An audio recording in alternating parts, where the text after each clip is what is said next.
అదే RTV app వార్తల్ని క్షణాల్లో చదివే అవకాశం ఉంటుంది. ఒక న్యూస్ పేపర్, ఒక టెలివిజన్ ఛానల్ మీ చేతుల్లో ఎప్పుడూ ఉంటాయి. అండి మా దశరావుపేట, నా పేరు రాధా. అయితే మేము గతంలో 24 రోజులు సమ్మె చేశాము.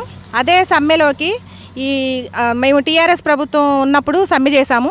ఆ సమ్మె చేసినప్పుడు మాకు ఓట్లేయండి అని ఇప్పుడు గెలిచిన ఎమ్మెల్యేలు వీళ్ళు జారే ఆదినారాయణ గారు వీళ్ళు అందరూ ఇప్పుడు గెలిచిన ఎమ్మెల్యేలు అందరూ కూడా మా దగ్గరకు వచ్చి సమ్మెలో కూర్చొని మాకు ఓట్లేయండి, మాకు ఓట్లేస్తే మీకు 26,000 రూపాయల శాలరీ ఇప్పిస్తాము, ఆయాలకు కూడా వాళ్ళకి తగిన జీతం ఇప్పిస్తాము, మీకు శాలరీలో సగం పెన్షన్ ఇప్పిస్తామని మాకు గత ఎన్నికల ముందు మాకు వాగ్దానాలు చేశారు.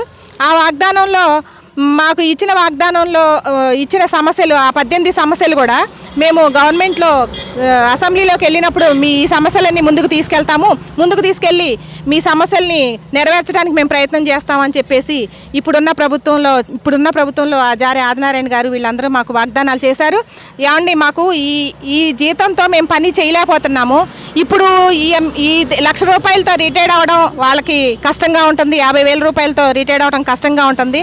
మాకు 26,000 రూపాయల జీతం గురించి, మిగతా బెనిఫిట్స్ గురించి, జీతంలో సగభాగం పెన్షన్ ఇప్పించేలాగా ఈ ప్రభుత్వంలో మాకు ఇప్పిస్తారని, అసెంబ్లీలో మా గురించి మాట్లాడతారని, మా సమస్యలు అసెంబ్లీకి తీసుకెళ్తారని మీకు విన్నవించుకుంటున్నామండి.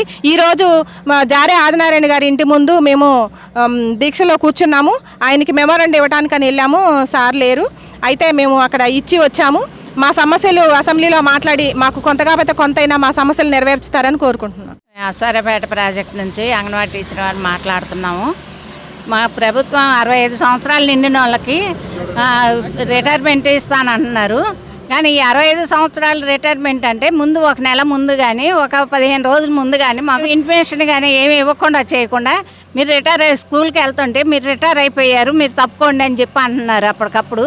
కానీ మాకు రావాల్సిన బిల్లులు ఇవన్నీ ఉన్నాయి కదండి, రావాల్సిన పోపు గింజలని, పెన్షన్లు. ఈ పెన్షన్లు ఏమో 1,00,000 రూపాయలు ఇస్తా అన్నాడు. ఈ 1,00,000 రూపాయలు 40 సంవత్సరాల నుంచి మేము చేసుకుంటూ కూర్చున్నప్పుడు 1,00,000 రూపాయలు ఇస్తానంటే ఈ 1,00,000 రూపాయలు ఏం సరిపోతాయి చెప్పండి. మాకు 1,00,000 రూపాయలు తీసుకొని మేము వెళ్ళాలన్నా చేయాలన్నా కూడా మాకు చాలా ఇబ్బంది అవుతాయి, మాకు గడవదు 1,00,000 రూపాయలు. కాబట్టి మాకు టీచర్కి ఒక 5 లక్షలును, ఆయాలకు ఒక 2-3 లక్షలు ఇస్తే మేము హాయిగా రిటైర్మెంట్ అవుతాము.